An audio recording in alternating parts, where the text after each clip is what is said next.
Here we go, a double bill of two incredibly awesome films. One of them is my absolute favourite. The first one is not what started it off. They are Alien and Aliens. Now, this is the first film I was ever, on DVD I should point out, that I was ever bought. I'll come back to that in a minute. So, Alien, starring Sigourney Weaver, and the alien that started it all off.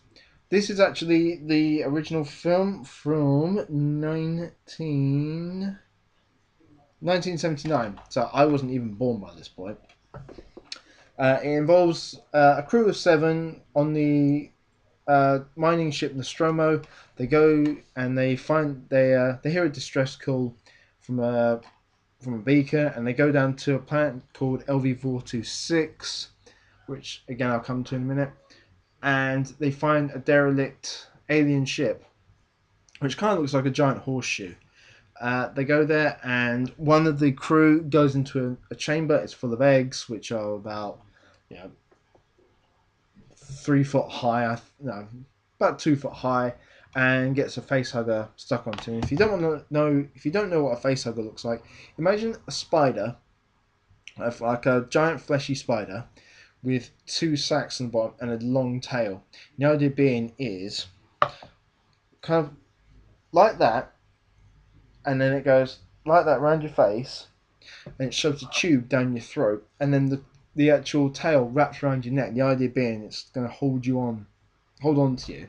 Actually, no, that's not a very good picture. And then it's on there for a good couple of hours, and it lays the egg inside the person or whatever it is it's going to be in there, and then it just cools off and dies. The member of the crew wakes up about 4 or 5 hours later, and he's really thirsty. He's like, oh, really dry. And they try to take the face hugger off, and it will basically just strangle him to death if it feels threatened, etc., etc. And in this version, like I said, it just crawls off and dies, and the guy feels perfectly fine. They're all having dinner, and then he starts to suddenly choke. He's like, oh, and it's getting worse and worse. And then they roll him over onto the table, and then suddenly this alien just pops through his chest, which is called the chest burster. Now, from that point onward, obviously he's dead. The alien vanishes. Now, if bearing in mind this is a mining ship, so it's got a lot of crawl spaces and a lot of places to hide and all that sort of stuff. The alien then grows and grows and grows until it becomes its normal size, its full size, and which is a warrior, as it turns out. But again, I'll come back to that in the part two. And then one by one, it kills off every member of the crew until Ripley, who is Sigourney Weaver's character, is the last one. And what she does is she then sets the ship to self-destruct. And the idea being they were going to follow an original plan where they trap it somewhere on the actual ship. The person who's left gets into the escape pod, flies away after it's been self-destructed, and blow up the ship, killing it. Now, she thinks that she's done that because at one point she sees the alien as it goes near her cat, Jonesy, and then she goes to try and deactivate the self-destruct, but it's too late. So she runs back to the ship, the alien's gone, so she thinks it's just run off. Gets into the escape pod, flies away, and the Nostromo blows up. From that point, she's like, yeah, that's it. She then gets ready to go into hypersleep when suddenly she sees the alien's hand come out and sort of scare her, and finds that it's been hiding in all the tubing that's actually inside the ship. She then puts on a spacesuit, gets into the pilot's seat, and then pisses off the alien quite badly. It then goes to attack her, so she smacks open the release control for the door. The alien gets sucked out. She gets a harpoon gun, shoots it in the chest. It flies out, and then it tries to crawl inside one of the engines, and she whacks on the afterburners and basically kills it. And then she and the cat go into a hyperspace tube, well, a hypersleep tube, and go to sleep. That's the end of the film. However, In Aliens, as it turns out, it's 57 years later. Sigourney Weaver's character Ripley has been floating through space for all that time, and she hasn't been told what's happened until she gets picked up, and she's having nightmares about the alien that attacked all of her and killed all of her crew. She then gets brought back to Earth and kind of interrogated by the company that she works for, which is Weyland Yutani, and they basically revoke her license, her pilot's license, and don't believe her because there are a bunch of terraforming people who are like planet engineers, they call them. They terraform the planet and make the air breathable so you can go and live there on LV-426. And the ship gets discovered. The alien ship gets discovered by a family of four. So it's two parents, a mum and dad, and two kids. And one of them is a little girl called Rebecca, who is nicknamed Newt by her brother. And the dad gets an alien he gets impregnated by an alien, which can only be not this one on the front. That's actually a warrior. It actually turns out it is that one in the middle, which is the queen. By that point, the entire site is overrun by the aliens, and Newt manages to get away and hide. She's the only person left. Now, bear in mind, she's about 10, maybe 11, near 10, maybe 11 years old. She's not very old in this film. And I'd like to point out, it's the only film that the actress ever did. She later on went on and became a kindergarten teacher. That'd be really cool to be on your teacher's CV. Yeah, I was in Aliens as a main character. I now teach kindergarten.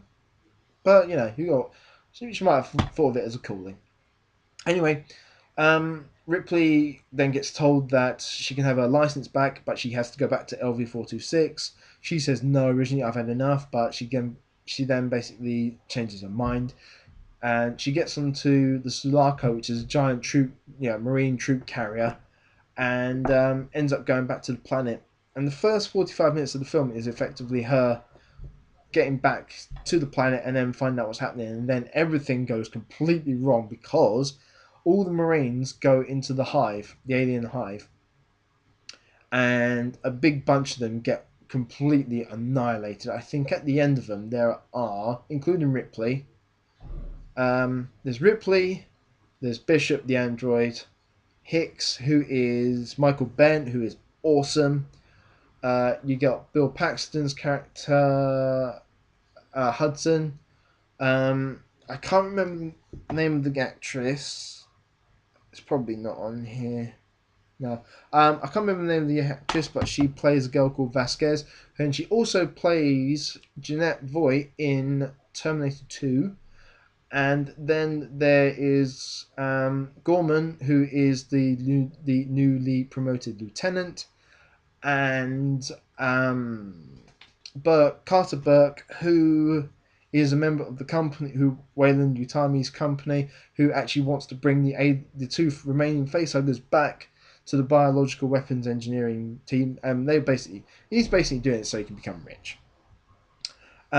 Little by little, the aliens manage to overrun the facility again, and they kill off everyone except Bishop, Ripley, Newt, and Hicks, who gets acid completely burnt down one side of his body, and Newt gets kidnapped by an alien to be impregnated. So the dropship from the original landing gets destroyed, along with the APC that's inside. So Bishop has gone off to go and get the second one from orbit as he remote pilots it down.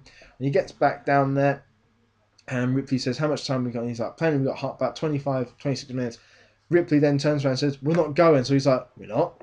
Because Newt has been kidnapped. So she basically goes into the armory of the dropship, gets a pulse rifle, which is a big frigging gun, and a flamethrower, a load of grenades, and a load of flares, and goes back into the hive on her own, finds Newt, and then that's when she finds the alien queen, who is laying more eggs, and completely destroys everything in there. Now, by this point, the station has, during the first dropship, has crashed into the actual reactor, so it's going to blow up and it's basically a giant nuclear bomb. So it's going to destroy everything within something like 60-mile radius, completely wipe it out. And the Queen's a bit pissed because obviously she's had everything destroyed by Ripley, so she chases after them. And when Ripley gets back into the dropship, they manage to get away. As the station blows up, they go back to the Sulaco, and they think, yeah, everything's fine now.